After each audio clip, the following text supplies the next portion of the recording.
Minutos, mas vamos começar. Ramon está dizendo que está bom, está vendo de lá, está ótimo. Pastor, eu queria que inicialmente o pastor fizesse uma oração Vamos e em orar. seguida nós vamos fazer a apresentação desse momento histórico que estamos vivendo no dia de hoje, principalmente no dia de amanhã, né? Amém. Amado Pai, poderoso Deus, nós te agradecemos, Senhor, por nossa vida, por te servir, agradecemos por nossa história, agradecemos, ó Deus, pela vida de tantas pessoas que escreveram a história, por nós que estamos no presente escrevendo a história dos batistas no Brasil. Pedimos, Senhor, a tua bênção sobre todos, pedimos a bênção do Senhor sobre a programação especial que vai acontecer amanhã em Santa Bárbara do Oeste, o local onde foi iniciada a primeira igreja batista em solo brasileiro. Pedimos a bênção do Senhor, Pai, para a vida do irmão Mário, que gosta da história e se dispõe a nos abençoar com os seus conhecimentos, com as suas buscas históricas, que a tua bondade, que o teu amor, que o teu cuidado seja com todos nós e que o direcionamento do Senhor seja com a vida dele, Pai, nesse momento. Nós te agradecemos e nós oramos em nome de Jesus. Amém. Amém. Amém. Estou muito grato por essa oportunidade. Assim que eu vi nas redes sociais a convenção anunciando o evento de amanhã em Santa Bárbara do Oeste, eu senti o desejo de trazer também uma colaboração a esse tema tão importante, que é o tema da presença batista em solo brasileiro, que se iniciou ali no final nos últimos anos do século XIX e vem até o dia de hoje. Então, eu tive a ideia, e depois o pastor Eudia avalizou, e fazemos um dia antes, na noite anterior, essa live, nos reportando a história dos batistas. Então, eu vou fazer aqui uma conexão de um arquivo de apresentação, e a partir daí vocês vão acompanhar esse arquivo de apresentação e a gente vai narrando a palestra, aquilo que a gente está proposto. Me dá só um sinal de que vocês estão enxergando bem aí. Está tudo certo, está tudo bacana aí. Pronto, esse aqui é o folder está bem aí, né? Tá. Beleza, então vou avançar aqui em relação ao folder. A primeira coisa que eu queria considerar era a importância de se estudar história. Eu coloquei, então, algumas frases aí de reflexão inicial, porque há uma tendência de não considerarmos relevante a história porque é passado, então a gente tem uma preocupação muito no presente e o futuro e relega um pouco o passado. Mas eu cito aqui um autor, Edmund Burke, que diz: um povo que não conhece a sua história está condenado ou fadado a repeti-la. E aí, quando a gente não conhece a história, a gente está muito mais fadado a repetir os erros da história, né? E manter os acertos. A história é uma série de eventos de acerto, de conquistas e derrotas, acertos e falhas. Assim é a história. Então, quando a gente conhece a história, é como se a gente estivesse andando com segurança em um campo minado, que é a própria vida, que é a vida que a gente vai enfrentando e os desafios que se apresentam a ela. Abaixo eu coloquei aqui uma outra frase que diz assim: o passado é a referência, o futuro é um desafio, o presente é uma dádiva. Esse é um provérbio chinês que esses três elementos são associados aí: referência, desafio e dádiva. Precisamos nos apropriar dos três e não apenas concentrar o esforço unicamente no pensar no presente ou no futuro. Epicuro, ele escreveu isso 270 anos antes de Cristo, assim: as pessoas felizes lembram do passado com gratidão, alegram-se com o presente e encaram o futuro sem medo. Então, antes de Cristo, ele já se preocupava também com essa importância de se lembrar o passado. É uma frase que eu vi uma certa vez do ensaísta Milor Fernandes, que eu gosto muito, que ele disse assim, voltando aqui, uma frasinha, a história é como um espelho retrovisor em um veículo. Experimente avançar sem ele. O veículo é o presente, é onde a gente está guiando, indo para frente, indo para o futuro, presente e futuro. Mas o passado é o espelho retrovisor. Então, experimenta andar num carro sem espelho retrovisor. Então, o passado tem esse papel aí de referência para a gente, de sentido.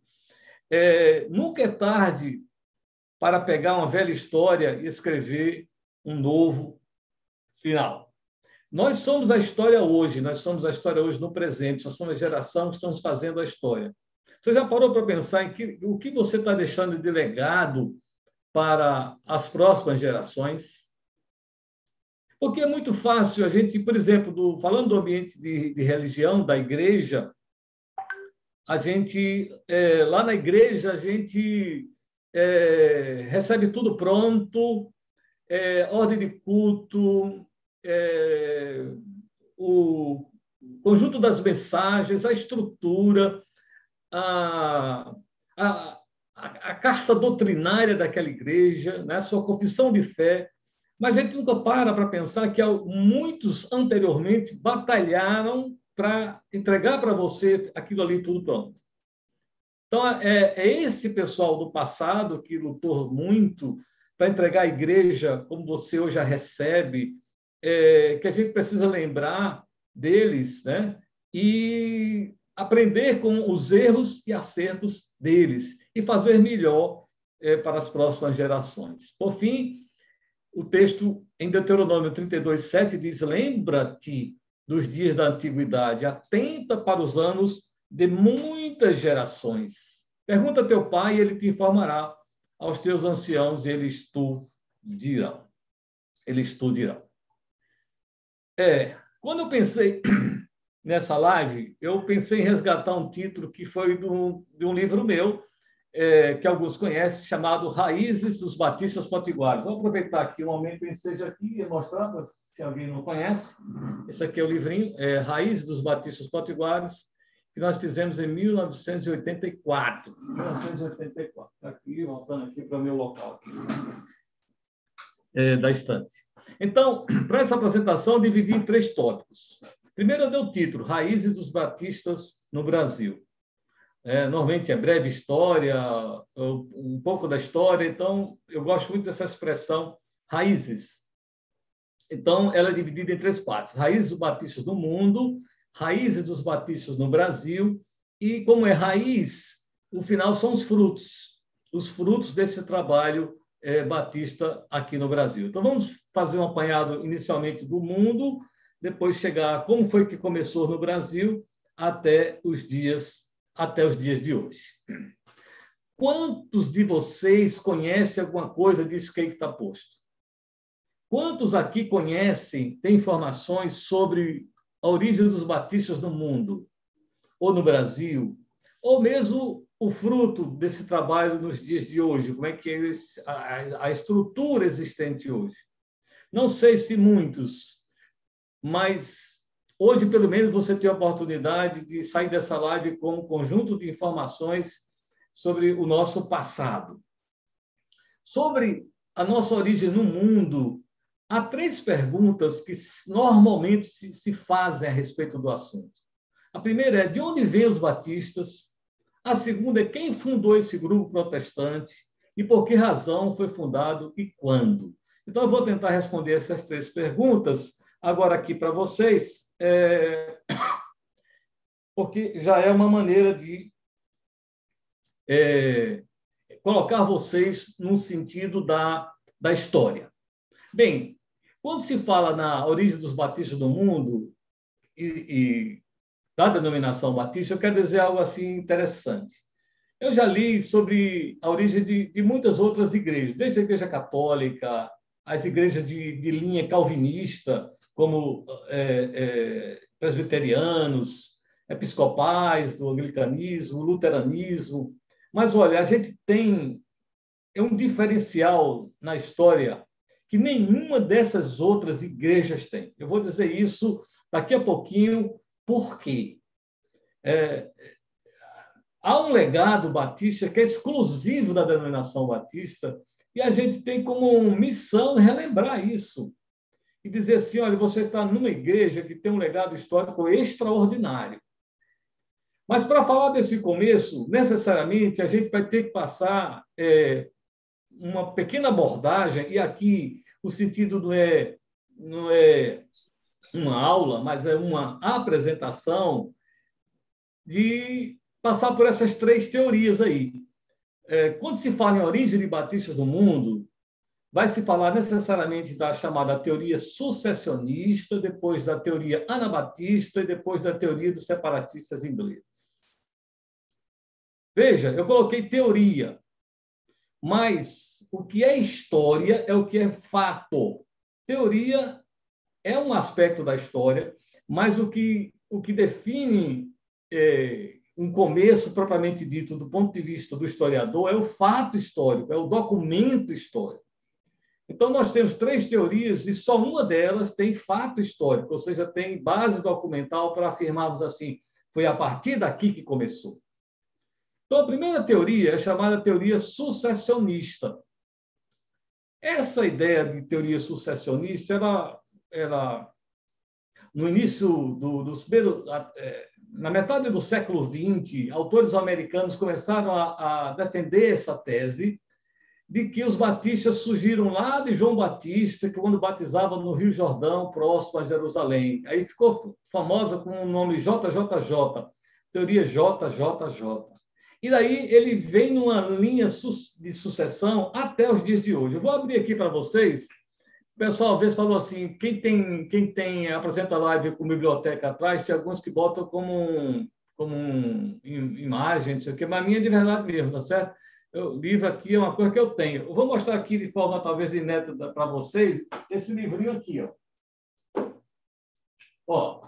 Essa edição que eu tenho aqui é uma edição muitíssimo antiga. Eu acho que foi do meu pai que passou para mim, Rastro de Sangue. Esse livro Rastro de Sangue, ele foi muito, muito famoso aqui no Brasil e fez muitos adeptos, defensores desta teoria, chamada teoria JJJ, ou teoria sucessionista. No final do livro, ele faz aqui um encarte interessante. Eu sei que eu vou até fazer uma quebra aqui, e depois eu volto ao arquivo, só para ver se melhora aqui o visual. Ele faz aqui um encarte, aqui, ó, no final. Está vendo aqui? Ó? Esses pontinhos vermelhos que ele está aqui colocando, ele está defendendo que nesses pontinhos vermelhos aqui, é a origem dos batistas, que começa lá em João Batista, passa por Jesus e vem até os dias de hoje. Essa é a tese dele nesse livro aqui todo. Tá?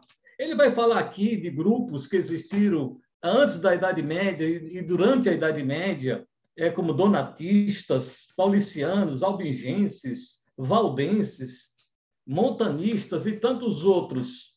E aí ele, então, faz essa conexão para fazer a ligação com essa teoria chamada teoria sucessionista. Voltando aqui para o arquivo. Voltando aqui para o arquivo. Pronto, voltando para onde estava.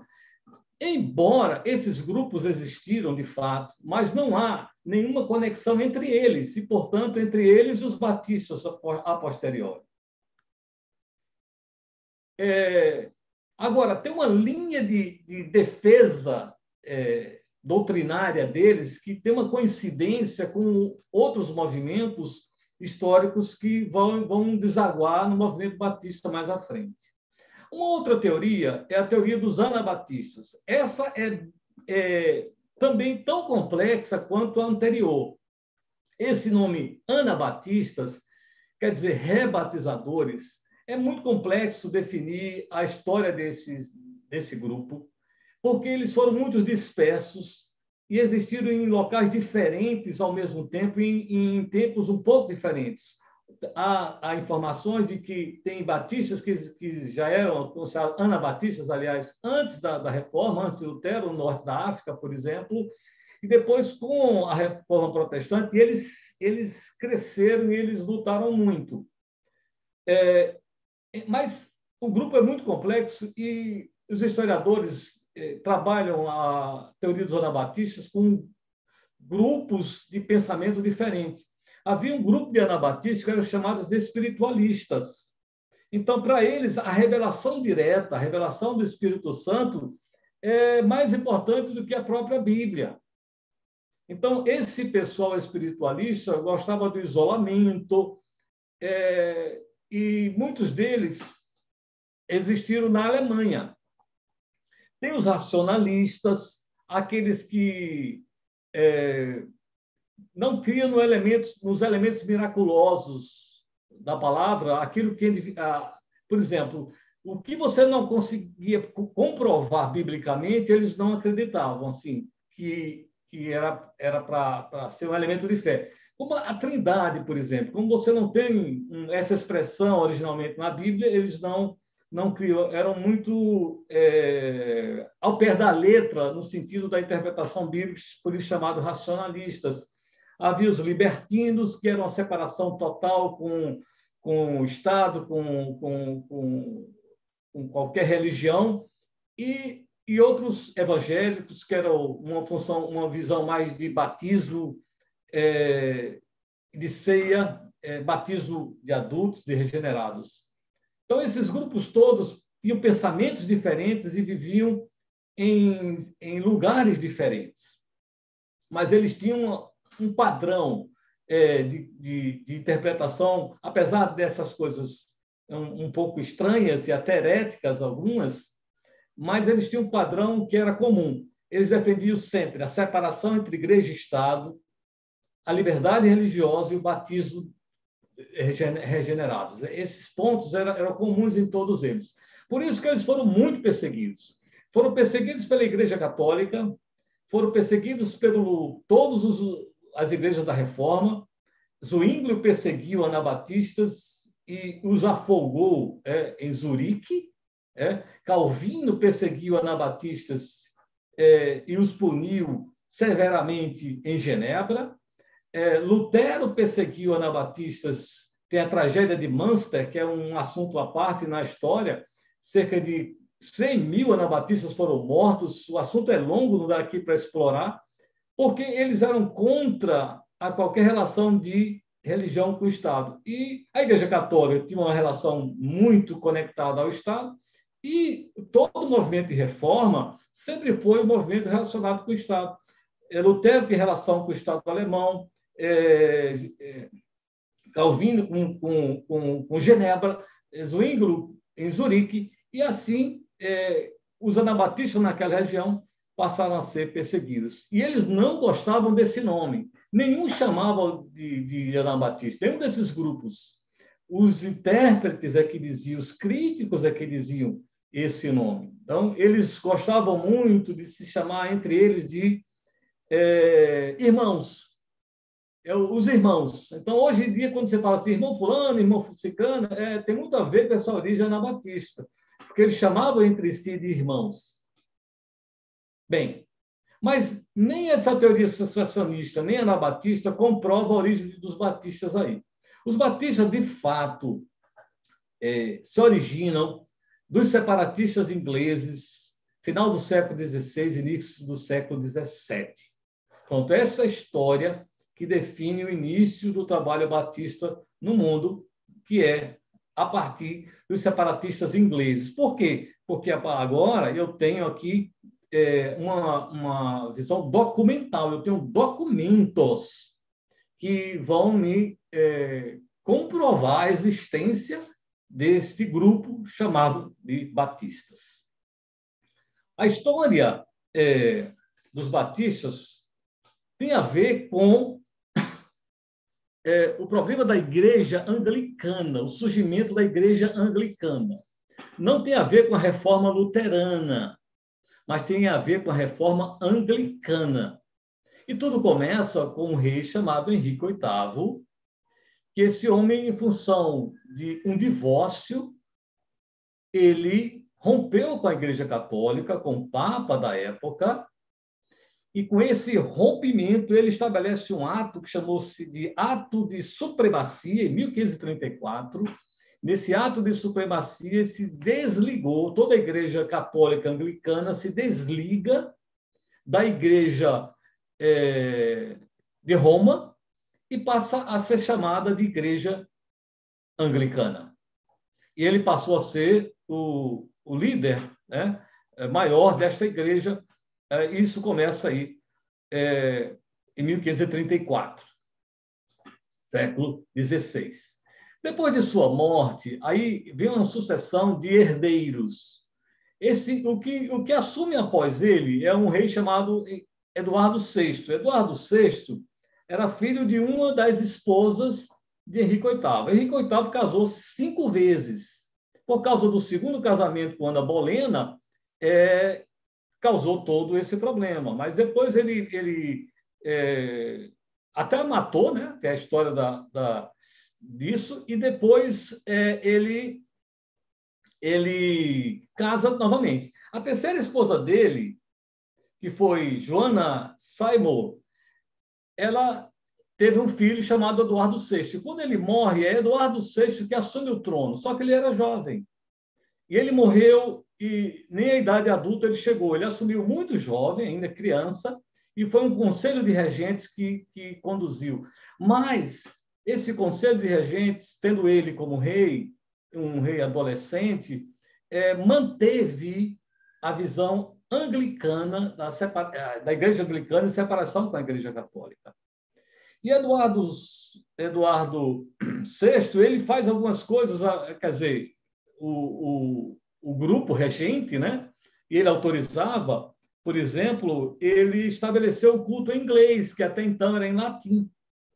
Né? Ele teve essa contribuição, ele concluiu a transferência das propriedades e dos bens da Igreja Católica para a Igreja Anglicana, confiscando, né, aquilo que era antes pertencente à Igreja Católica. Após sua morte, ele morreu de uma doença muito jovem, assume a Maria Tudor, né, da Casa dos Tudor, né, ainda é da Casa dos Tudor. Ela assume entre 1553 e 1558. Ela era filha da primeira esposa de Henrique VIII, né, a Catarina de Aragão. Só que ela era católica. Então, ela, no seu reinado, procurou desfazer tudo que Henrique VIII fez e que o rei Eduardo VI também fez. Então, ela ficou conhecida como Maria Sangrenta, face à perseguição que ela adotou muito forte àqueles que aderiram ao anglicanismo. Com sua morte, assume o reino a rainha Isabel I. Isabel I, ela era católica, mas por uma questão de pressão e conveniência, ela aderiu ao anglicanismo. Então, ela estabeleceu um equilíbrio, né? Uma paz, vamos dizer assim, que ele chamou de estabelecimento religioso elisabetano, uma espécie de acordo de convivências entre católicos e protestantes, no entanto, mantendo a Igreja Anglicana como a única igreja na Inglaterra, mas aceitando conviver e não perseguindo os católicos. Mas os batistas vão surgir exatamente nesse quarto aqui agora, esse rei aqui chamado Jaime I. Jaime I, ele não vem da linha descendente dos Tudor, que eram até agora. E ele vem de uma outra linha, que é a linha dos Stuart, né? A família dos Stuart. Ele é um rei escocês, e com a morte de Isabel não deixou descendente. Ela foi uma rainha chamada Rainha Virgem, ela não casou. E nessa situação, o rei Jaime I, ele assume o poder da Escócia e da Inglaterra e torna-se o rei da Inglaterra. Mas por que ele é importante? Porque ele vai, logo no início do seu reinado, ter um problema muito sério com o catolicismo, que e foi ali acomodado no reinado de Elizabeth I. Os católicos, então, tentaram fazer uma conspiração para matá-lo. Isso aconteceu em 1605 e foi chamada de conspiração da pólvora. Então, tentou se matar o rei, que era a reunião do parlamento, o rei iria estar presente, mas descobriram antes a intenção que ele tinha de acionar essa pólvora e matar o rei e todo o seu staff, e esse homem foi preso. Mas ele viu que ele tinha um problema muito sério para apaziguar o meio católico na Inglaterra. Por outro lado, surgiu um grupo chamado de puritanos, que eram anglicanos que queriam uma separação com os rudimentos da Igreja Católica. Queriam purificar a Igreja Anglicana daquilo que ainda era resquício do catolicismo. Mas o rei Jaime I, era um rei anglicano, ele preferiu fazer uma negociação, uma convivência com os católicos e perseguir os puritanos. Ele não mudou para o catolicismo, ele continuou sendo um rei anglicano, era a igreja anglicana que imperava. Mas ele não quis negociar com os puritanos, ou seja, manter a igreja anglicana com os mesmos ritos católicos, exceto o poder, que era ele e não do Papa.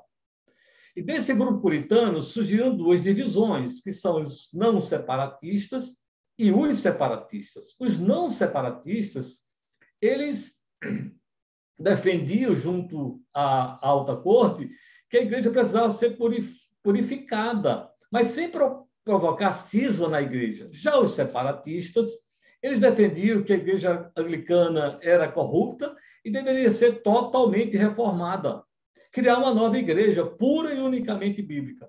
Aí esse pessoal aqui, chamado dos separatistas, sofreu uma perseguição muito forte do rei Jaime I, a ponto dos mesmos se emigrarem para a Europa, mais especificamente para a Holanda, e lá esse grupo separatista, tinha vários deles, eles começaram a conhecer a teologia, o que se fazia na Europa continental, na parte da Holanda, e tiveram acesso a conhecimento de teólogos, como Armínio, como Calvino, como Menossaios, né? E aí, grupos separatistas, então, dois deles, chamados John Smith e Thomas Hallowes, eles se juntam e adotam tudo aquilo que eles defendiam como puritanos, ou seja, separação da igreja do Estado, liberdade religiosa, eram esses dois pontos que eles defendiam. Aí eles descobrem também, com essa visão teológica na Europa continental, essa questão do batismo. Então, entra também na defesa deles a defesa do batismo. Aí eles resolvem, então, em 1609, formar um grupo que depois ficou conhecido como batistas, uma igreja separatista, em 1609. É importante lembrar que não há até hoje um documento de ata ou algo assim que existe o nome batista nessa primeira igreja de 1609.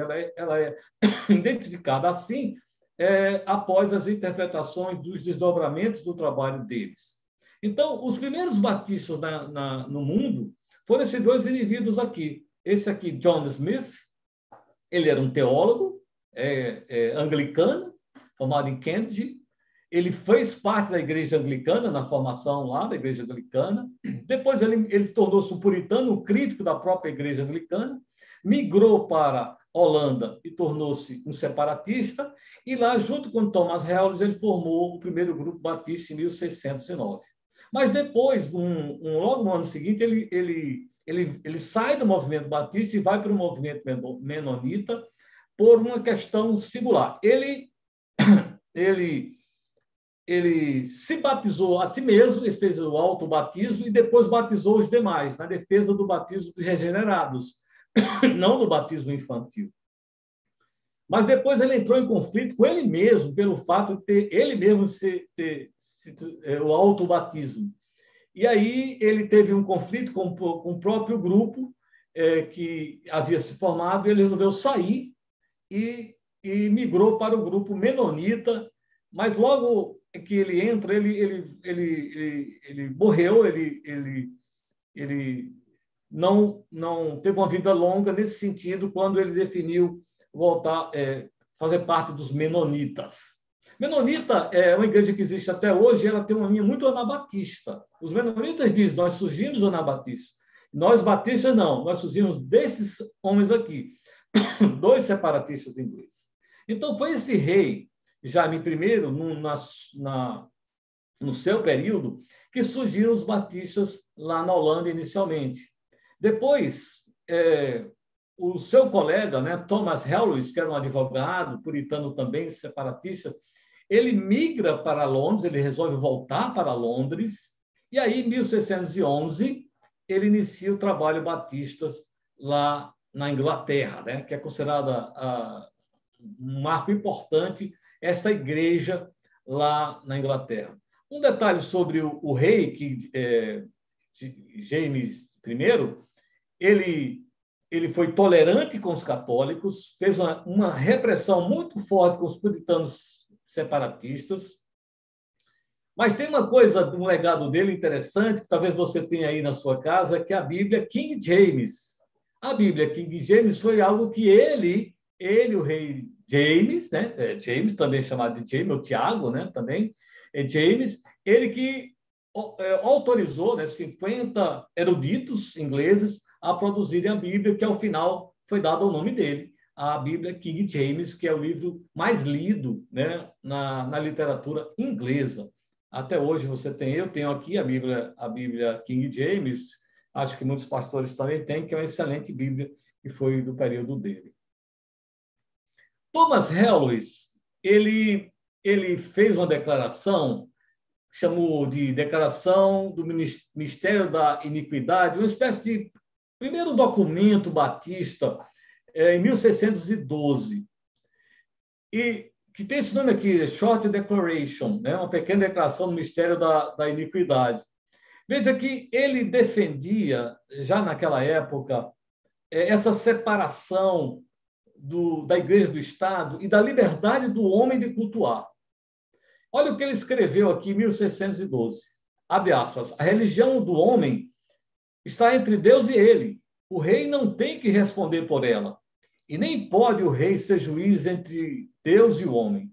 Que haja, pois, heréticos, turcos ou judeus, ou outros mais. Não cabe ao poder terreno puni-los de maneira nenhuma. Então, essa foi a tese que ele publicou desse material aqui, e por causa disso ele foi preso e morreu na prisão em 1616. Então, preste atenção, um legado batista inicial é separação entre igreja e Estado, o que eles defendiam fortemente. Segundo, liberdade religiosa, que as pessoas todas tinham liberdade para cultuar a sua crença da sua maneira.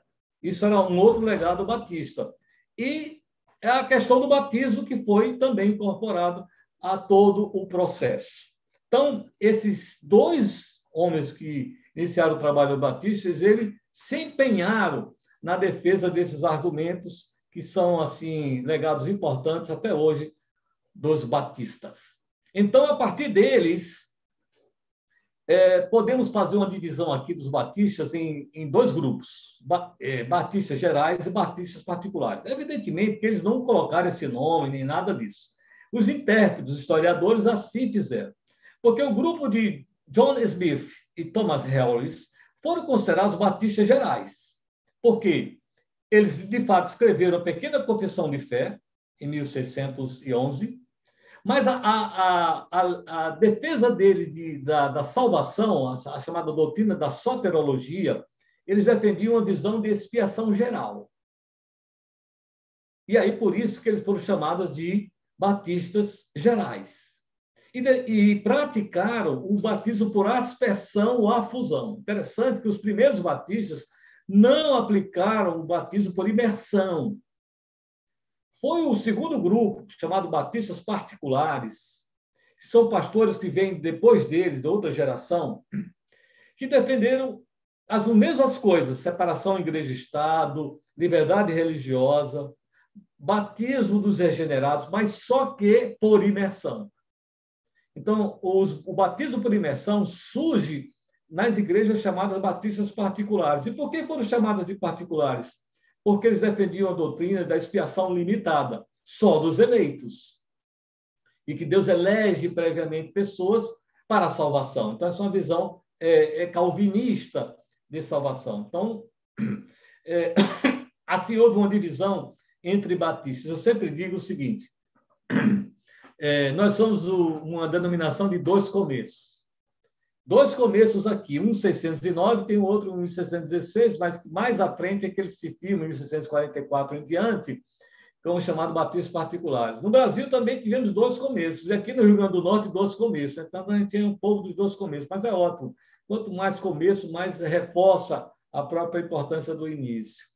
Mas em 1891, esses batistas se unem e formam uma chamada União Batista da Grã-Bretanha e Irlanda, uma espécie de união entre eles, com uma adequação doutrinária, em que, na própria doutrina, as duas visões estavam postas, ou seja, ao mesmo tempo que defendiam a salvação para todos, defendiam também a eleição. Bem, a partir do trabalho batista que se desenvolve na Inglaterra, a partir de 1611 principalmente, o trabalho avança para os Estados Unidos. Emigrantes ingleses vão para os Estados Unidos, a Nova América, para batalhar pela vida e novas oportunidades. E nesse grupo vão puritanos, vão separatistas, vão batistas, vão anglicanos, etc.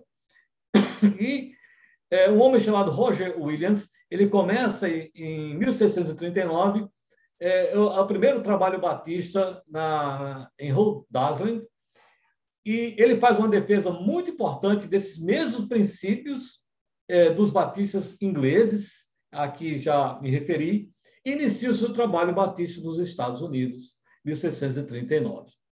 Interessante que em 1700 haviam já 24 igrejas batistas, 839 membros. Mas 90 anos depois, 1790, já haviam 979 igrejas e 67.490 membros.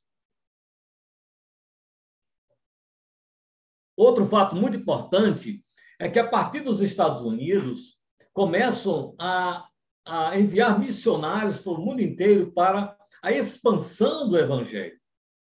Guarde essa data, 1770, aí começam as sociedades missionárias e o envio de missionários para o restante do mundo. Bem,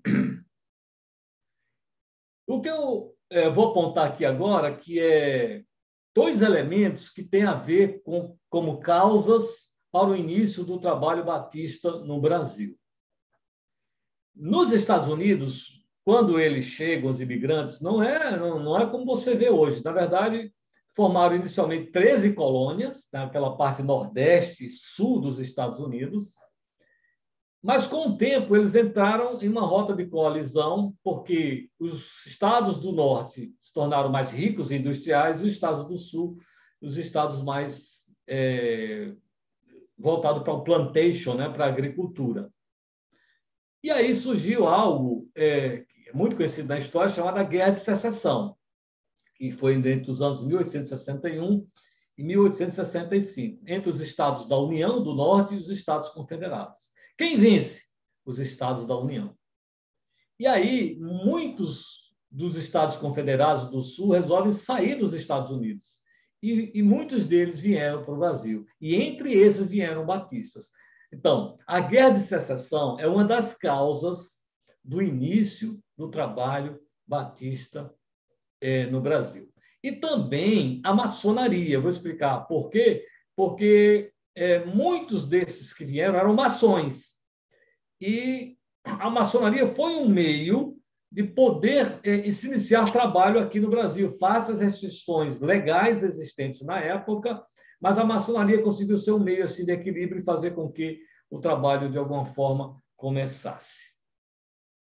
Então, nessa guerra civil muito sangrenta nos Estados Unidos, os estados dessa região aqui foram os estados vencedores, e os estados em vermelho, os estados do sul, foram os estados que perderam. Veja que essa parte aqui nem havia ainda os estados, eram territórios. Esses territórios foram alcançados depois. A luta, inclusive, era essa. Os estados do sul inicialmente queriam assumir aqui, controlar esses territórios, e os estados do norte não. A ideia dos estados do sul era aumentar o uso de escravos nessa região, já que eles eram escravagistas. E os estados do norte eram anti-escravagismo. Foi uma luta também entre a questão do uso do elemento humano como força de trabalho, os escravos. Mas vence os estados do norte, né, como falei, e nessa vitória é muito importante a referência chamada da Emenda 13 nos Estados Unidos, que foi a abolição da escravatura, a questão negra, mas a questão negra continuou. Embora os escravos foram ou foi abolido, mas a questão da cor continuou. Criou-se lá pelo Sul uma supremacia branca chamada Ku Klux Klan. O presidente Abraham Lincoln, ele é assassinado, ele foi um grande líder dessa guerra, e por esses elementos todos que eu estou falando aqui, terminou o quê? Grande parte da população aqui, os que podiam, emigraram e foram para países em que ainda mantinham escravos, porque era mais interessante para manter a sua produção, transferindo para outro país. Um ponto importante a colocar aqui é que na Constituição dos Estados Unidos, no seu primeiro artigo, na primeira emenda, tem a colaboração e a importância de um batista, o pastor Roger Williams, na igreja em Providence, hoje Rhode Island. Ele propôs, defendeu e depois se colocou na Constituição americana que a liberdade de culto, de religião, era algo fundamental. Então, liberdade de culto, liberdade de expressão, liberdade de imprensa, esses elementos entraram na Constituição americana por influência de um batista. Então, esse é um ponto importante de contribuição dos batistas na história dos Estados Unidos. Então, também lá nos Estados Unidos surgem as chamadas sociedades missionárias, tanto na Inglaterra como também nos Estados Unidos.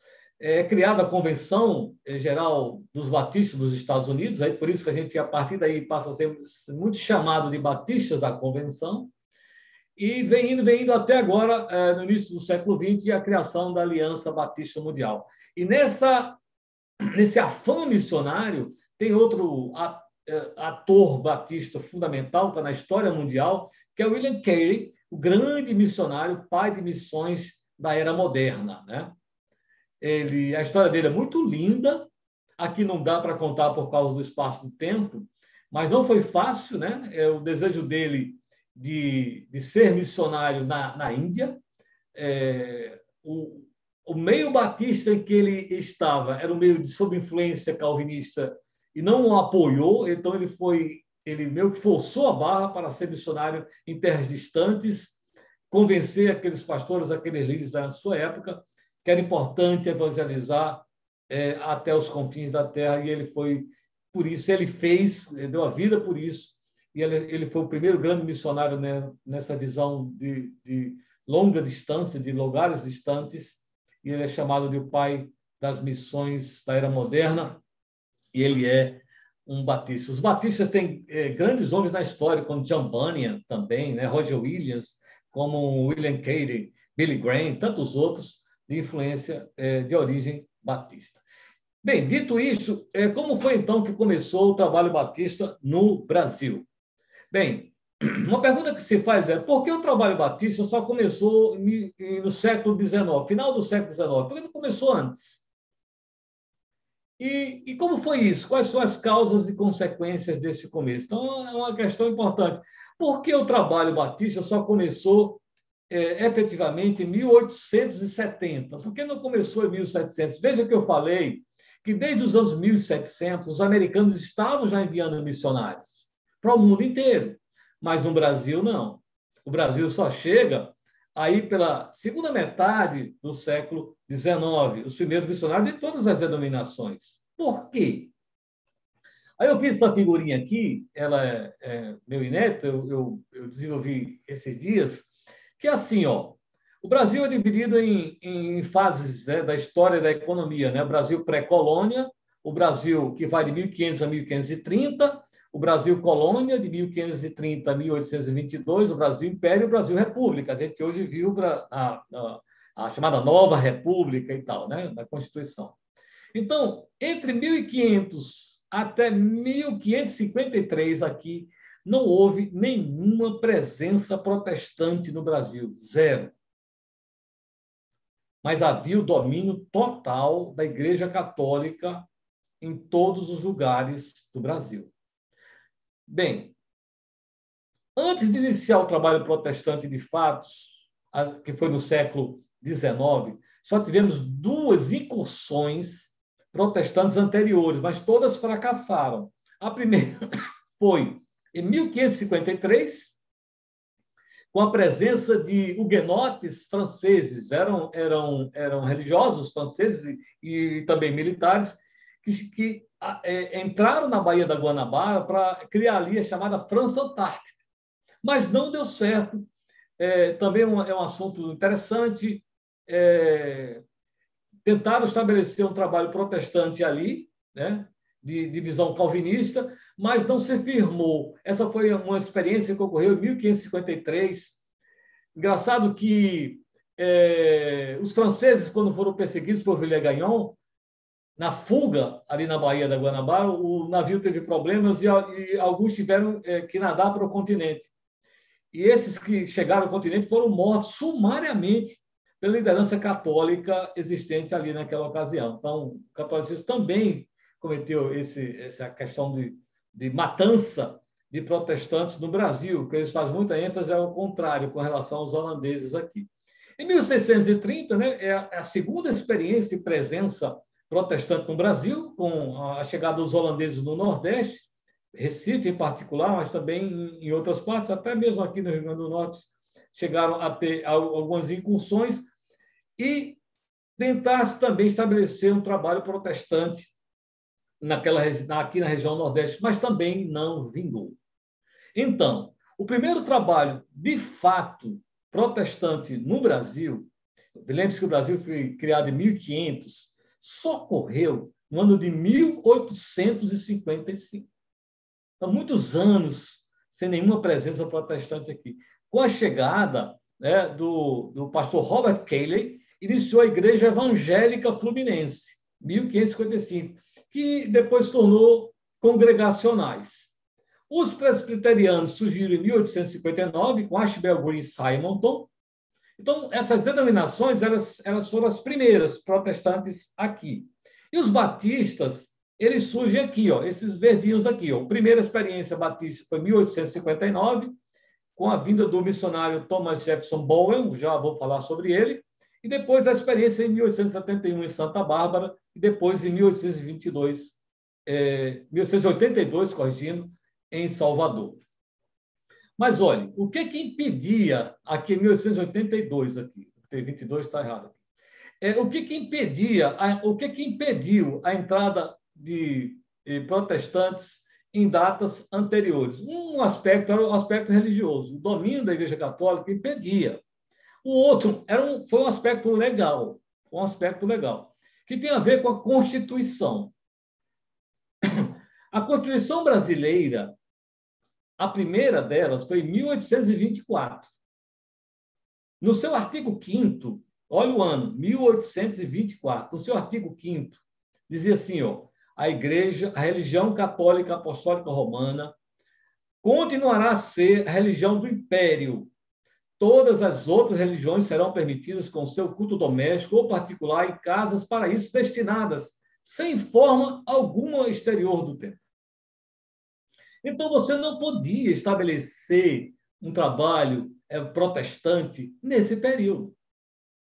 A segunda Constituição brasileira, que foi em 1891, no seu artigo 72, aí sim abriu, dizendo lá, todos os indivíduos e confissões religiosas podem exercer publicamente e livremente o seu culto. Até então não podia. Então, veja bem, as igrejas congregacionais, presbiterianas, metodistas, episcopais e batistas surgiram um pouco antes de 1891, mas por um aspecto do rei, né? Do reinado da época, e também a ação maçônica também, que facilitou a negociação para que determinados trabalhos pudessem ser realizados, mesmo que a Constituição dissesse que não podia. Só de 1891 que isso foi possível. O primeiro batista a pisar aqui no Brasil foi um homem chamado Thomas Jefferson Bowen. Está aqui o homem com sua esposa. Ele chegou aqui em 1859, ele tinha vindo da África, ele foi missionário na África, foi o primeiro grande missionário americano na África. Ele aprendeu a língua do país em que eu acho que foi a Nigéria, se não me engano, e Yoruba, o nome da língua. E ele depois da experiência na África, ele adoeceu, quase morre de meningite, vai para os Estados Unidos, mas ele queria continuar o trabalho missionário e ele vem para o Brasil. Quando ele chega no Rio de Janeiro, documentos da Junta de Richmond atestam que ele tinha uma missão aqui, pastor Eudes, pastor Isaías. Ele tinha uma missão aqui no Brasil. Ele queria criar uma escola para a formação de líderes negros visando a evangelização. Ou seja, ele quis olhar para os escravos, porque ele sabia a língua deles. Para comprovar o que eu estou dizendo, eu sei que vocês não vão conseguir ver por causa do tamanho, mas aqui ao lado está o Diário do Rio de Janeiro, imagina, Diário do Rio de Janeiro, do dia 26 de janeiro de 1860. Olhe o que o jornalista escreveu sobre o pastor Bowen em 1860. Disse assim, essa eu faço questão de ler. Estou falando do primeiro batista que chegou no Brasil, na cidade do Rio de Janeiro, em 1859, e começou a evangelizar escravos, falar de Jesus para os escravos, mas também para brasileiros, mas e para escravos. Olhe o que aconteceu por causa disso. O repórter lá do Diário do Rio de Janeiro escreveu o seguinte, em 1860, no dia 26 de janeiro, diz-nos que um pastor americano, ultimamente chegado de Richmond, raiz de intenções de converter algumas almas desgarradas às doutrinas da seita dos anabatistas que professa. Ele até usou o termo anabatista indevido. Começou já a exercer a sua missão pregando aos pretominas, cuja língua fala perfeitamente, aos que nos informam, espíritos supersticiosos e timoratos. Esses pobres pretos começam a tributar uma profunda veneração pelo ministério. Tal pregação pode criar deveres prosélitos entre os inteligências brancas e incultas, e estabelecer no país uma seita cuja manifestação é inconvenientíssima. A autoridade compete a verificação deste fato. Ele foi preso por causa disso. Foi preso. Mas havia um navio da Marinha Americana no Rio de Janeiro nessa época, e um oficial da Marinha Americana foi lá e negociou a soltura dele. Por causa disto, e também da sua doença que voltou a piorar aqui no Brasil, ele passa pouco tempo e retorna para os Estados Unidos. Assim, muitos autores fazem certa crítica, ele não deixou nenhum trabalho, não frutificou, mas esse é um fato histórico dele, e ele contribuiu muito lá nos Estados Unidos em defesa do envio de missionários para o Brasil. Então, ele teve uma contribuição muito importante para a chegada dos primeiros missionários aqui para evangelizar brasileiros. Então, essa foi a primeira experiência. Bem, aí o trabalho batista começa em Santa Bárbara, em 1871, com a chegada do pastor Richard Radcliffe, e inicia um culto batista, uma igreja batista. Né? que amanhã nós vamos celebrar os 150 anos da existência dela. Essa foto que vocês estão vendo aqui é uma versão nova, não é o templo original. O templo original foi nesse local, mas ele foi construído uma espécie de uma cabana. E segundo uma autora muito importante, vou até puxar aqui, que é essa autora aqui, ó, uma das mais importantes autoras, Beth Antunes de Oliveira, ela escreveu esse livro aqui, Centelha e Restolho Seco. Esse livro é um dos livros que ela mais detalha, com documentos, toda essa experiência. E ela diz uma coisa interessante, que essa cabana ela serviu para atender não só aos batistas mais presbiterianos e metodistas ao mesmo tempo, cada um tem um horário de culto diferente. E o segundo templo, que ocorre em 1879, que foi numa estação de trem, que é por isso ela ficou conhecida como a Igreja da Estação, né? O segundo templo, já era um outro pastor, o pastor Elias Houghton Killing. Foi nesta igreja que se converteu Antônio Teixeira de Albuquerque, o primeiro brasileiro, ele se converte aí nessa igreja, mas a igreja funcionava onde também era uma loja maçônica, segundo Beth, porque a maioria desses missionários eram maçons também. Tá? Então, a maçonaria era uma espécie de acerto entre as autoridades brasileiras que a Constituição proibia para que funcionasse, né? Não tivesse impedimentos. Então, esses homens, não todos, né, mas a parte de liderança, segundo ela aqui, teve essa parceria com a maçonaria e a presença desses imigrantes que já praticavam isso lá nos Estados Unidos. Então, surge, então, a igreja de 1871, depois, uma segunda igreja, em 1879, numa região hoje mais próxima da cidade Americana. A primeira é Santa Bárbara, na época era Santa Bárbara, hoje é a cidade Americana, em São Paulo. Ela também diz aqui, com muita propriedade, vários pedidos deles, tanto do pastor Killing como do pastor Radcliffe, para trazer missionários ao Brasil. A igreja, apesar de o culto ser inglês, para o imigrante, também eles tinham uma visão missionária. Não adotaram lá porque a Constituição não permitia, nessa época, que se estabelecesse um culto para brasileiros. É importante entender isso.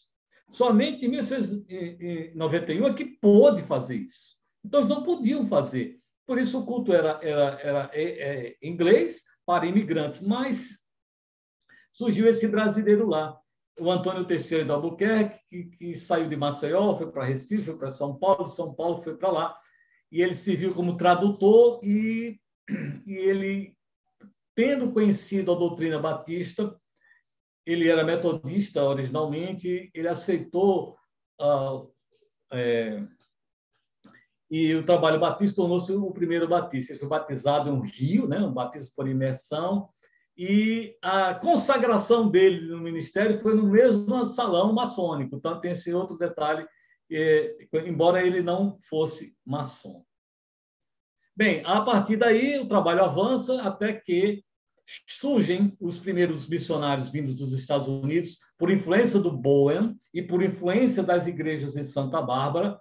De fato, chegam os primeiros casais para o Brasil, para o início do trabalho batista em Salvador, escolheram a Bahia, Salvador, Bahia, e foi William Beck Begbie e sua esposa Ana Luther Begbie, e o pastor Zacarias Taylor e sua esposa Kate Crayford Taylor, juntamente com Antônio Teixeira de Albuquerque. Eu creio que o Antônio Teixeira ele influenciou no sentido de começar pelo Nordeste, começar pela Bahia, uma vez que ele era nordestino de Alagoas. Então, o trabalho começa em 1882 em Salvador, depois William Beck Begbie e esposa vão para o Rio de Janeiro, inicia o trabalho no Rio, Zacarias Taylor fica na Bahia, Antônio Teixeira vai para Maceió, depois ele, juntamente com os pastores, chegam até Recife, e o trabalho batista, então, vai se expandindo para outras regiões do Brasil, né? Vai se expandindo para outras regiões do Brasil. Até que, em 1907, é criada a primeira convenção batista brasileira, e tem aqui a diretoria, pastor Filson Sorém, Francisco Fulgêncio Sorém, e toda a diretoria sequencial. E aqui o foco e o grande legado dessa primeira convenção foi a criação das juntas missionárias nacional e estrangeira, casa publicadora e os seminários, né? E as propostas para a criação de seminários. Aqui tem outra foto dessa primeira convenção, a primeira deliberação da convenção, né? Se colocando como uma corporação para unir todas as forças batistas do Brasil. Essa foi a deliberação, uma organização maior para seu impulso ao evangelismo no país, né? O Evangelho de Jesus Cristo, segundo a nossa crença. E os grandes pilares dessa primeira convenção foi a compreensão da natureza da igreja, a importância da igreja local. Segunda defesa foi a posição do indivíduo no propósito de Deus, né?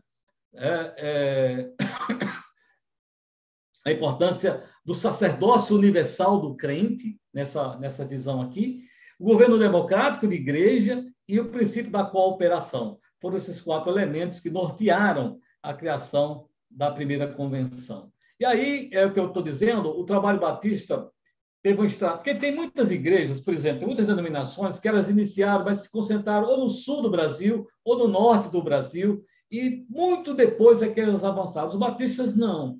Os batistas, diferente de outras denominações, logo no início teve uma visão estratégica de expansão para o país inteiro.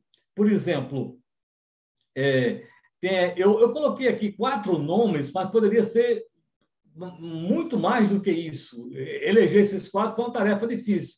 Eu elegi aqui Salomão Ginsburg, um grande missionário enólogo, que ele esteve, inclusive, em Natal, aqui, em grandes partes do Brasil, cantando o hino, cantor cristão e grande missionário, propagador do Evangelho.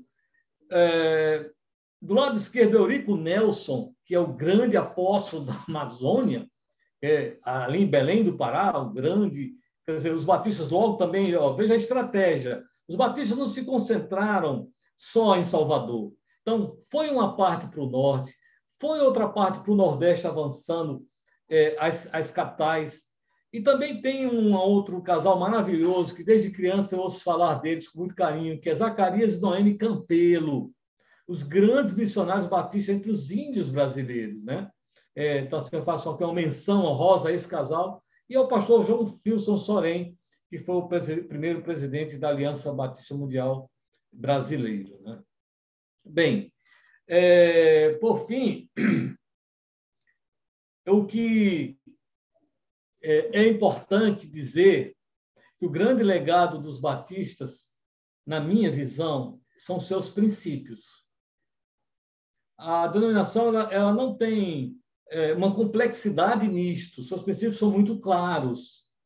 Tá? Ela não embarca muito nessa discussão ad eterna de questões soteriologias, como outras aí fazem outras questões, mas eu acho que os princípios são muito objetivos, são muito diretos. Vejam bem, quais são os grandes princípios das igrejas batistas. Isso tudo aqui começou lá no início com os separatistas ingleses, até os dias de hoje, que é justificação pela fé, supremacia das escrituras sagradas, sacerdócio universal de cada crente, batismo de crentes regenerados e por imersão, simbolismo das ordenanças, batismo e ceia. E vem a outra parte, essa aqui é a parte mais teológica, e uma parte mais da sociedade, que é liberdade religiosa para todos, separação entre igreja e Estado, forma de governo congregacional, local e autônoma e trabalho cooperativo. Então, na minha visão, esse é a síntese mesmo, o grande legado dos batistas na história e que devemos defender, devemos lutar por eles e repassar isso para as próximas gerações. A gente vê esses termos aqui e acha assim muito simples, né? Tá, que legal. Não, mas foi fruto de suor, de muito suor. Por exemplo, defender o batismo de adultos e por imersão Foi uma luta muito grande. Lembre-se que muitos perseguiam pessoas eram mortas simplesmente por defender o batismo por adulto e por imersão. A liberdade religiosa foi uma luta que se travou tanto na Inglaterra como nos Estados Unidos até chegar por aqui, e nos Estados Unidos e no Brasil também, ser hoje elemento da Constituição. A separação igreja e Estado, outro elemento fundamental, defesa batista. Há denominações importantes que não têm isso lá, que não tem esse item. Para eles é interessante sempre ter a união entre igreja e Estado. Os batistas sempre defenderam essa separação igreja e Estado. Outra coisa que poucas denominações têm é o governo congregacional, né? A maioria faz os governos representativos, os presbitérios, os elementos, parte da igreja decide os destinos da igreja como um todo. Essa defesa histórica dos batistas de um governo congregacional e de um trabalho cooperativo.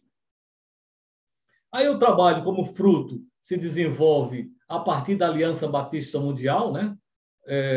Hoje temos milhões de batistas, né? Vamos corrigindo a informação, milhões de batistas, né? Em 2015 havia 8 mil igrejas, 1 milhão e 600 membros na Convenção Batista Brasileira, que estou falando em números arredondados, mas em 2016, 2020, por exemplo, nós tínhamos 9 mil igrejas, 1 milhão e 700 batistas, de um grupo que começou tão pequeno ali em Santa Bárbara, como primeiro começo, e em Salvador, como segundo começo. E o crescimento tem sido grande. Detalhe, os batistas são a maior denominação protestante não pentecostal do Brasil, e continua sendo a Igreja Batista, a Convenção Batista Brasileira. Por fim, eu diria o seguinte, aqui já indo para as partes final. A denominação batista está presente em todo o mundo, com cerca de 100 milhões de membros, em mais de 300 mil comunidades locais, chamadas igrejas batistas.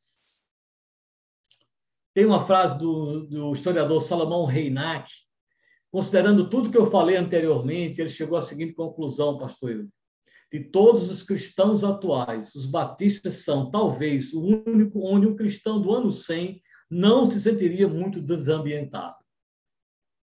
Eu achei essa visão bem interessante, face às práticas doutrinárias, a confissão de fé desta igreja com o qual ele fez essa frase.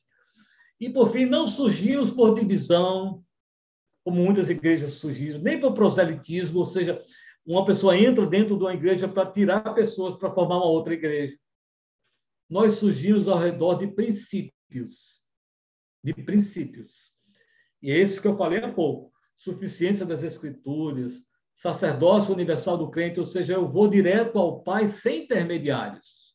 Não tem confessionário, eu vou direto ao Pai. E a Ele levo meus pedidos e meus agradecimentos. Liberdade religiosa, separação entre igreja e Estado, governo democrático congregacional, autonomia da igreja local, entre outros. É um legado dos batistas. Um povo sem história. É um povo sem memória, sem identidade.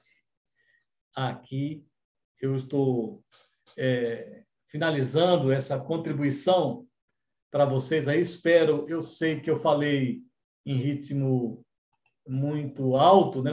muito rápido, mas foi uma expressão que a gente diz na academia chamada brainstorm, que é uma tempestade de informações, né? Mas se você se interessou por esse arquivo, você coloca aí no YouTube um contato, eu queria receber esse arquivo, não tem problema nenhum, eu mando esse arquivo para você com muito prazer, muita satisfação. O mais importante é que deixemos o legado dos batistas que outros assim fizeram e entregaram para nós. Pastor Eudes, algum comentário? Excelente, Mário. Muito bom mesmo, viu? Vi aqui alguns comentários, né? Das pessoas falando aqui no chat, né? E eu acho que agora eu queria que você olhasse para esse chat aí, para a gente tentar interagir um pouco com as pessoas, visto que você estava com a mente voltada só para a tela e não conseguiu, obviamente, ver nada do que... Exato, né? Mas dê uma olhada aí, e assim, eu quero agradecer a Deus, louvar a Deus pela sua vida, né? A gente tem um desafio, né, Mário? Mas eu espero que esse desafio aí, eu vou passar ele para o pastor Isaías e para você também, né?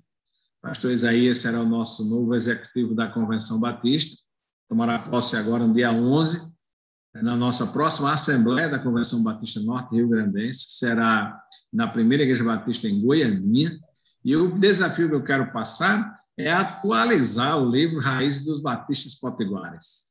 Nós temos hoje condições de fazer isso com seus conhecimentos, e a pesquisa mais difícil foi a do passado, né? Para chegar àquele lançamento, que foi no centenário do início do trabalho batista no Rio Grande do Norte, em 1996. Né? Nós completamos 100 anos do início, né? Do nascedouro do trabalho batista, que iniciou em outubro, né?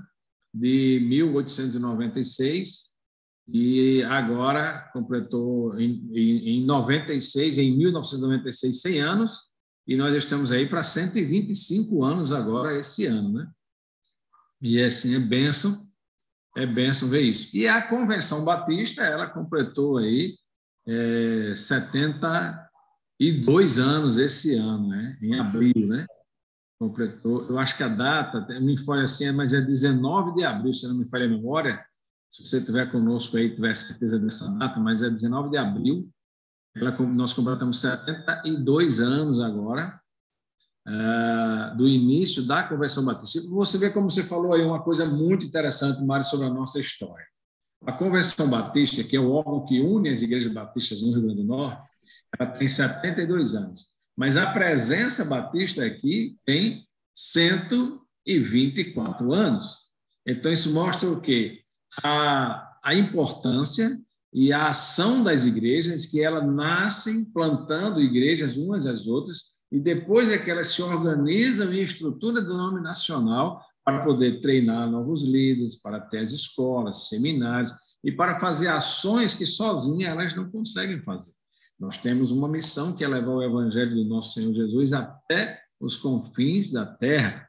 Então, como, por exemplo, uma igreja pequena, uma igreja que está iniciando, uma igreja de poucos membros, de poucos recursos, como que ela pode chegar aos confins da terra? Ela pode, quando ela se une a uma igreja, como é a Igreja Batista, que tem as suas agências missionárias, e hoje nós temos mais de 900 missionários da Junta de Missões Nacionais atuando no Brasil, fora os missionários das convenções estaduais, e são 32 convenções estaduais, fora mais de 2.000 missionários que atuam fora do Brasil. Isso é a força da denominação.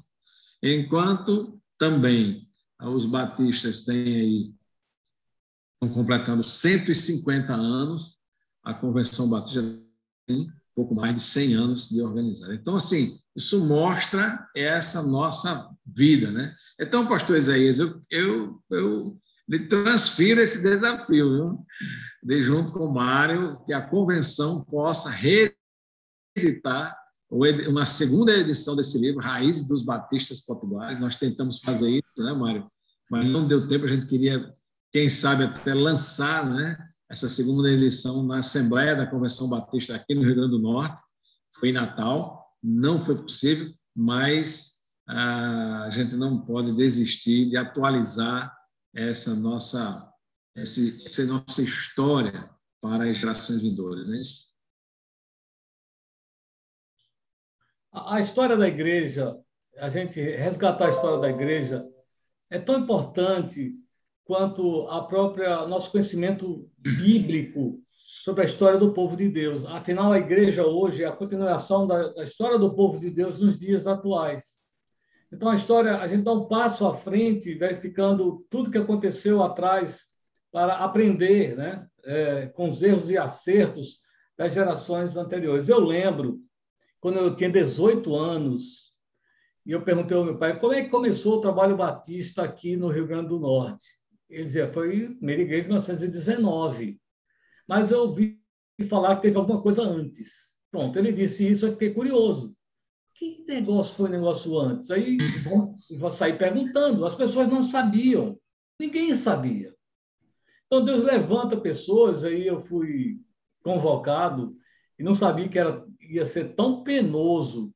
Mas aí eu fui na empolgação juvenil, né, 18 anos, iniciei então uma pesquisa e descobri que houve um começo em 1896. E depois toda a ligação documental, um começo tem ligação com o outro. Membros do segundo começo participaram do primeiro começo, consegui provar isso documentalmente. Então, teoria é uma coisa, fato histórico é outro. Quando você mostra documento, é fato histórico. Os batistas não começou com anabatismo, o batismo começou com separatista inglês, porque tem documento relativo a isso. Antes é só teoria, então você pode até achar que foi, mas não foi. Contribuição espiritual, sim, de ideias, sim, mas documental, não. Então, esse foi o desafio de fazer isso. E nesse flashback que eu fiz hoje aqui, não entrei em minúcias, porque o tempo não dá, mas foi assim, para que as pessoas tenham uma visão geral sobre isso. Hoje é importante, sim, porque eu me concentrei muito até a história do Colégio Batista e a convenção em 49. De lá para cá, a parte toda do interior, dos programas missionários e todo o avanço da igreja nas últimas décadas, o livro não aborda. O livro tem, como o próprio nome diz, raízes é a parte bem originária. E o pastor Eudes realmente me desafiou para isso. A gente, inclusive, tinha iniciado uma proposta de fazer entrevistas com os pastores mais idosos, como o pastor Zé Martins, e eu soube semana passada que ele não está mais em condições de a gente conversar, que a questão da saúde dele tem mais de 90 anos, e eu falei com Heber, seu filho, ele disse, Mário, está muito complicado, mas tem o pastor Ribamar aí para a gente conversar, e o pessoal lá no interior também, Martins, etc. É isso aí, eu aprendi naquela época a, primeiro, ouvir pessoas, testemunhos, testemunhos oculares, pessoas que viveram a época. Eu tive a sorte, a bênção de Deus, né, de conhecer uma mulher chamada Olindina Câmara. Ela tinha sido esposa de um dos pessoas que participou do primeiro começo, então ela falou para mim, ela tinha quase 100 anos na época.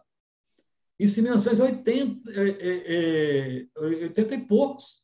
Então, assim, a gente não pode perder esses testemunhos vivos da história que a gente tem hoje. De alguma forma, a gente tem que chegar lá e gravar, que eles espalhem a história. E, a partir daí, a gente remonta, atualiza, recupera, restaura o que é história, porque nós somos a história hoje, mas enquanto Jesus não voltar, a gente tem um compromisso de deixar o nosso legado para gerações futuras. O que é que nós estamos fazendo para gerações futuras? Esse é o desafio. Vamos ver o pastor Isaías. E aí, pastor Isaías?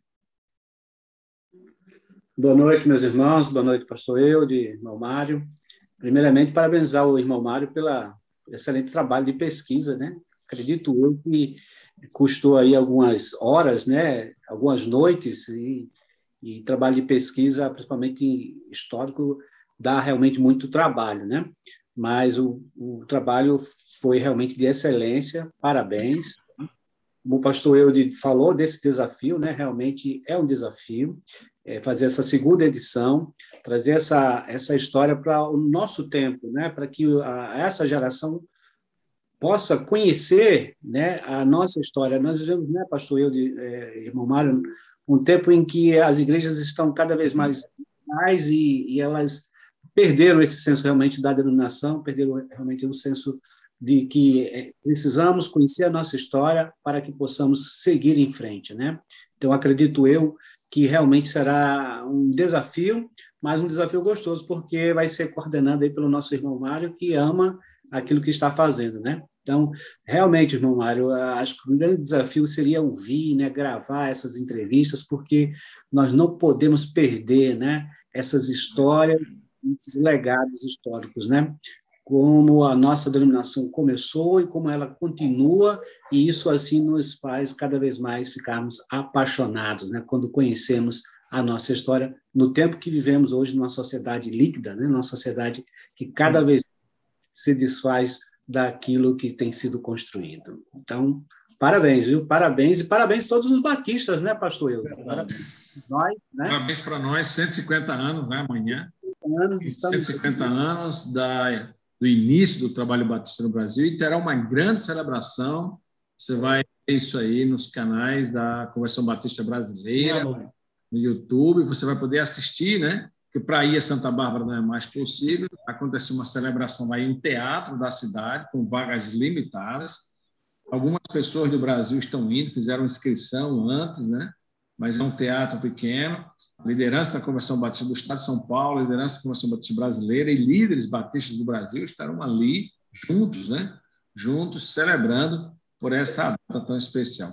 Ô, Mário, tem muitas pessoas aqui que estão conosco, né? Temos uma boa audiência para o assunto, né? Uma boa audiência. E aqui era bom que a gente pudesse cumprimentar, né? E as pessoas da Rede da Graça que estão aqui. Se você que está conosco aí não sabe ainda, o irmão Mário Gesiel, ele dirige uma congregação, né? Nossa, um grupo, uma igreja, né? A gente chama de uma congregação porque é uma igreja que ainda não é organizada no sentido eclesiástico, né? Eclesiológico, né? Então, é uma congregação que ainda é um grupo menor, um grupo pequeno. Ele dirige, se reúne em Natal, e nesse tempo tem se reunido não presencialmente, né? Mas o irmão Mário é futuro pastor da nossa denominação, o pastor Isaías. O irmão Mário está se preparando para isso, já concluiu o seu seminário, e nós iremos, aqui como Primeira Igreja Batista em Goiânia, no momento certo, pedir a ordenação do irmão Mário, para que ele possa exercer. Ele já é pastor de fato, porque dirige, lidera um grupo, pastoreia um grupo, mas pastor de fato de direito, né? E aí muitas pessoas, a Patrícia, que é da congregação, né, lá, Rede da Graça, a Laureana, a Edilma, a Janete, esse pessoal da igreja aqui, né? O pastor Ramon, que é o nosso coordenador de missões também, está conosco aqui, né? E deixando suas mensagens, né? Deixando seus abraços, deixando suas palavras. Moisés, que é daqui da nossa igreja, Moisés é professor de História, ele deu a sua contribuição aqui, né? Falou do contexto das revoluções inglesas, as perseguições da dinastia Stuart. Quando você falou daquela rainha, ele disse também era conhecida como Elizabeth I, né? Daquela rainha que não casou, né? Então, foram vários, né? A Francilene Dan também. E no final aqui, né? Eu preciso ir lá para o final, algumas pessoas pedindo o arquivo, né, Mário? Vai estar aí. Isso. Eu vi aqui que o Francisco Paiva é lá de Umarizal, né? É lá de Umarizal. Eu também quero receber o arquivo. Ele fala que seria importante a publicação de Centelha e Restauro Cívico. Esse tem publicado, esse é um livro novo, né? Esse é um livro novo porque... Me confirmei, Mário, de quantos anos a publicação desse livro, Resteiro... Centelha e Restauro... Eu tive o prazer de conhecê-la, a irmã Beth Antunes. Beth Antunes é irmã do pastor Edgar Barreto Antunes, né? Ela que fez essa dedicatória para o Centro de História Viva dos Batistas, lá na Junta, lembra? Então tem uma edição nova desse livro. Eu não sei, essa aqui é de 85, a originária que ela me presenteou, então é que eu tenho, mas... tem uma edição. Vou lá no site da Convicção, no site da Convicção.com, que é a nossa editora, tem esse livro. Uma crítica que se faz, mais do ponto de vista científico, é que a gente não tem grandes obras brasileiras. Existem grandes obras sobre a história dos batistas dos Estados Unidos, da Inglaterra. A gente ainda é carente. Assim, o grande autor brasileiro de história dos batistas foi o pastor Reis Pereira, que eu conheci. Ele tem alguns livros, todos os livros deles eu tenho aqui por trás aqui. Breve História dos Batistas, História dos Batistas do Brasil. Existem outros livros, eu tenho aqui de vários estados também, Maranhão, Pernambuco e tal, mas a gente tem duas coisas, uma escassez de livros, de bons livros, e segundo, uma atualização desses livros. Muitos deles foram elaborados há 20, 30, 40 anos atrás e não foram reeditados. E outras pessoas aqui, Trazendo comentário, né? Cláudio Alfredo, que é pastor lá em Moreno. Moreno, você sabe que é uma das igrejas mais antigas do nosso estado, que é uma comunidade, um sítio, né? Ele gostaria também de receber a Francilene Dantas. O pastor Cabanas também deixa um comentário aqui, excelente, obrigado, parabéns. E Maria de Fátima, né, também diz assim, também quero receber, põe seu e-mail aqui, Maria, escreve seu e-mail aqui, né? Ela disse, se eu não fosse batista, depois desse conhecimento, me tornaria. Maria é aqui da nossa igreja aqui, a PIB Goiânia. Né? Então, são vários comentários, né? Muito obrigado aqui, nós precisamos agradecer, né, Mário, pela participação, pela presença de todos, né? Samuel da Cunha Souza, O Rafael Ferreira aqui perguntando sobre impactos das divisões na Convenção Batista do Sul dos Estados Unidos, um tema mais complexo.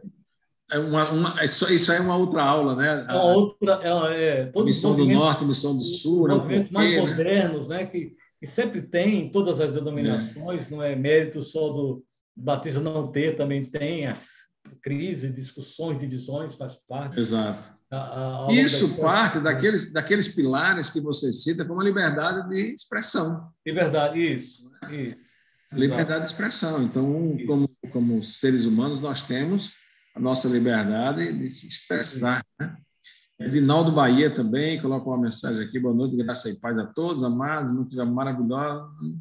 Live maravilhosa. Louvado seja Deus, que nós, batistas, possamos mais da nossa história e cultivar cada dia nossas características. Né? Muito boa a participação de todos vocês aqui, né? Então, deixa o seu endereço de e-mail que Mário vai mandar o material, né? O pastor Rafael fez a sugestão aqui, que é colocar à disposição no site da convenção. Podemos fazer isso também, né, Mário? Você envia para nós o arquivo, Mário, e a gente coloca lá no site da convenção, nos arquivos para baixar, a gente coloca lá. Boa sugestão, né? Quero receber. Quanto mais tornarmos público essa informação, disseminar a informação, esse é o objetivo. Isso sem falar, Mário, que se alguém quiser convidar você para fazer essa apresentação numa igreja local, numa escola bíblica, de repente uma aula de escola bíblica que você possa dar aula para toda a igreja, aula sobre história, né? Eu acredito que você vai atender um convite desse, seja aqui, seja fora do estado, seja no Brasil, fora do Brasil, aonde for. Quem entrou em contato comigo foi o pastor Estevão, lá de João Pessoa, que ele é historiador, né? Tem intenção de fazer a história lá dos batistas paraibanos, é um sonho dele que está acalentado há anos. Eu até convidei para ele participar aqui, mas eu acho que por alguma razão ele não pôde. Mas eu fico feliz em colaborar na medida do possível, nas limitações, e motivar pessoas, seja líderes ou pessoas membros, a se interessarem pela história. Porque quando você conhece a história, você se torna um cristão mais contextualizado com o tempo que você vive. Passado, presente e futuro, as coisas estão todas conectadas. Isso tudo resulta no alicerce da própria fé. Então, eu estou nessa igreja, mas é uma igreja que eu confio, uma igreja séria, que tem os alicerces. Muita gente está numa igreja por aí, não sabe que é a origem daquela igreja, o que é que ela defende, qual é a sua história, não sabe. E está lá. Eu conheço pessoas, ela está na igreja tal. Vem cá, como é a história dessa igreja? Não sei, nunca me disseram nada. O que é que ela defende? Assim, não sei, tem uma confissão doutrinária, uma confissão de fé? Nunca ouvi falar. Então, assim, ser membro hoje de qualquer comunidade religiosa requer esse conhecimento da sua identidade. É a mesma coisa perguntar, quem é você? Não, eu sou filho de fulano, que não sei o quê. Você conta a sua história. Então, de que igreja você é? Qual é a história da sua igreja? Não sei. Então, a gente está aqui lançando essa semente para que as pessoas conheçam um pouco da história da sua igreja, que você faz parte. E de vocês não é da Igreja Batista, procure da sua igreja a história também. Todos têm uma história. A nossa missão é divulgar. Hoje, por exemplo, talvez nós fomos o único no país inteiro a fazer uma live, além do que a convenção vai fazer amanhã. Na verdade, deveria ter várias dessas lives no país inteiro, né? Para nessa passagem dos 150 anos, que não acontece toda hora, né? A gente não vai ver 150 anos depois, 300 anos depois, a gente não vai estar aqui. Então, não pode passar sem a gente fazer uma menção celebrativa a essa data. Foi por isso que eu tomei a iniciativa de fazer, e você teve a sensibilidade de concordar, porque esses marcos servem para a gente alertar as pessoas sobre a importância do passado.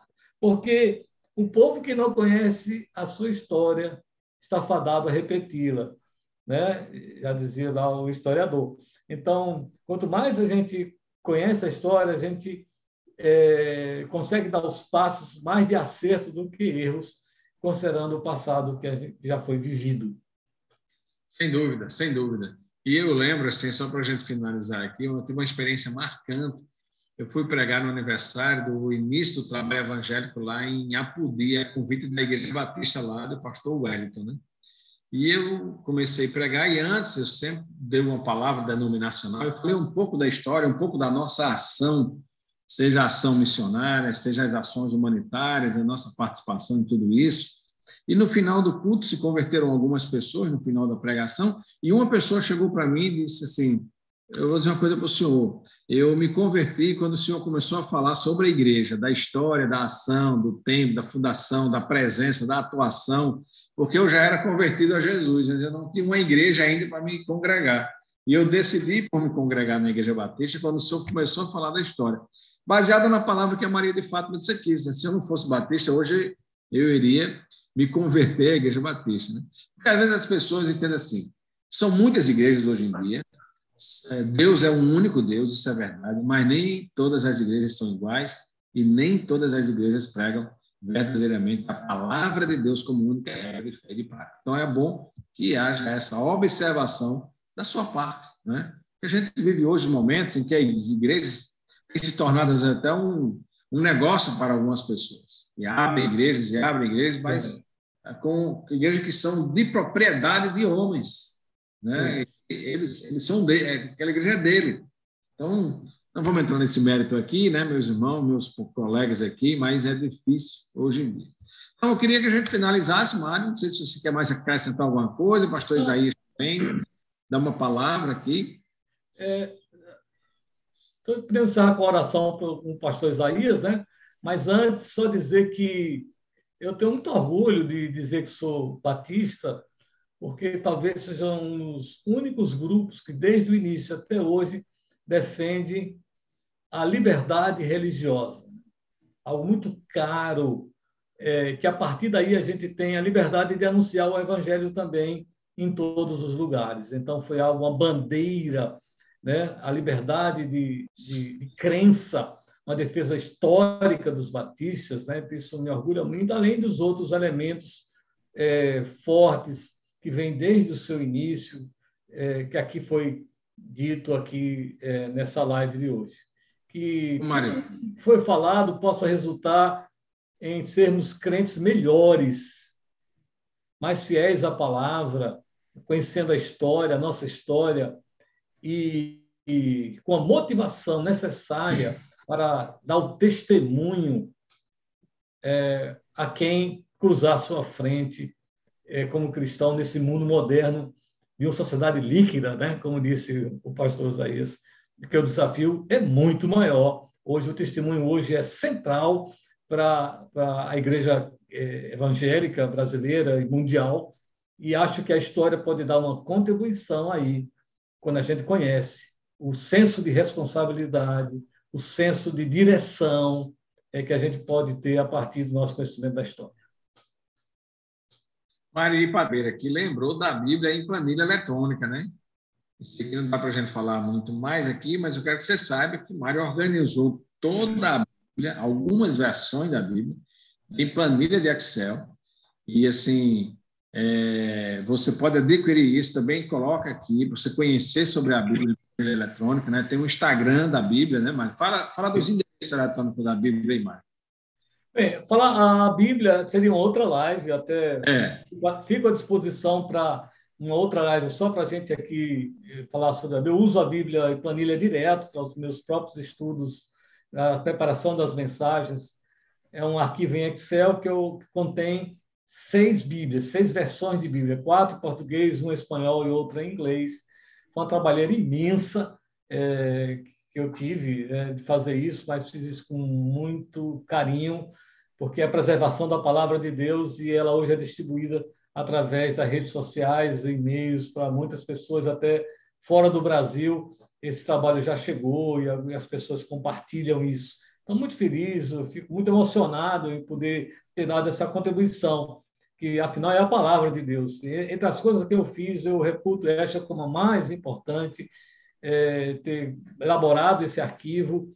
Ninguém tinha pensado isso antes, eu corajosamente fui tentar fazer, e, afinal, cada versão são 31 mil linhas, somando as 5, dá quase 200 mil linhas. Eu trabalhei uma a uma para montar a lógica das linhas e colunas, para que as pessoas possam facilmente pesquisar a Bíblia. Para você receber, basta você ir lá para o Instagram, Bíblia Sagrada em Planilha, lá tem todas as informações, tem e-mail, tem contatos, com satisfação, é gratuito, né? Não tem custo nenhum, você recebe. Até alguém perguntou, rapaz, depois dessa trabalheira toda, você não cobra nada por esse trabalho, 0 centavos. Porque a visão é missionária, não é uma visão comercial de forma nenhuma. Inclusive, uma editora, só não sei se citar o nome, se interessou, mas assim, eu posso acoplar a editora, mas vamos vender. Então, aqui a gente encerra a conversa. Não tem um sentido comercial, o sentido é absolutamente missionário. Está no Facebook também, Bíblia em Planilha no Facebook. Também. E você pode mandar um e-mail para bibliaemplanilha@gmail.com. Bíblia Isso. Planilha, tudo minuto e tudo junto, né? Isso. Planilha@gmail.com. Manda um e-mail. Para esse e-mail, o Mário vai lhe enviar aí, como ele falou, aí, para você poder conhecer. Pastor Isaías, então, ora por nós, palavra, né? Agradecendo a todos vocês que estão conosco aqui. Como falei, uma boa audiência, Mário, aqui, certo? Se você não deu o seu like ainda, deixa o seu like aqui no grupo, no canal da Rede da Graça. Se inscreve aí no canal, ativa o sininho, porque o Mário sempre tem colocado um devocional, que é um resumo da mensagem que ele faz também, os cultos da Rede da Graça. Então, se inscreve aí no canal, ativa o sininho da notificação e participa das ações da nossa Congregação Batista Rede da Graça. Então, muito obrigado aqui, né? São tantos comentários aqui. E o Francisco Paiva, né? Ele disse aqui, o pastor Francisco Paiva disse que tem uma edição mais nova, mas está esgotada. E eu confesso para você, Francisco, que eu não sabia que estava esgotada, né? Ele disse que já procurou, mas não encontrou mais. Eu vou incentivar, Francisco, o que eu posso fazer, né? Para que a nossa editora, a Convicção, possa imprimir uma nova edição, uma nova tiragem desse livro, né? Que é muito importante para a história dos batistas, né? Vamos orar então, pastor Isaías, e ora aí para nós. Querido Deus, nós te agradecemos, ó Pai, pela história, Deus, do nosso povo, a história, Deus, do povo batista. Somos gratos, ó Deus, por pastores, por missionários, ó Deus, por cada irmão que compõe, ó Deus, essa denominação, ó Pai. Ó Deus, nós chegamos aqui através, ó Deus, de lutas, de sangue, ó Deus, de suor, de lágrimas, ó Deus, de joelhos no chão, ó Pai. Nós chegamos até aqui, ó Deus, e nas nossas mãos, ó Deus, está o bastão, ó Deus, da história. Ó Deus, aqueles que construíram a história, ó Deus, viveram, ó Deus, momentos difíceis. Agora cabe a nós, ó Deus, levar essa história, ó Deus, para frente, ó Deus, levar, ó Deus, a nossa denominação, ó Deus, está nas nossas mãos, e te pedimos sabedoria, te pedimos, ó Deus, coragem, ó Deus, te pedimos, ó Deus, ousadia, para continuar, ó Deus, proclamando que Jesus Cristo é a única esperança, ó Pai. Essa é a nossa oração, em nome de Jesus. Amém. Amém. Amém. Deus abençoe todos e até a próxima, em nome de Deus. Se Deus quiser. Um abraço a todos vocês, Mário. Um abraço. Eu encerro aqui ou você aí? Você encerra. Tá bom. Paz do Senhor a todos.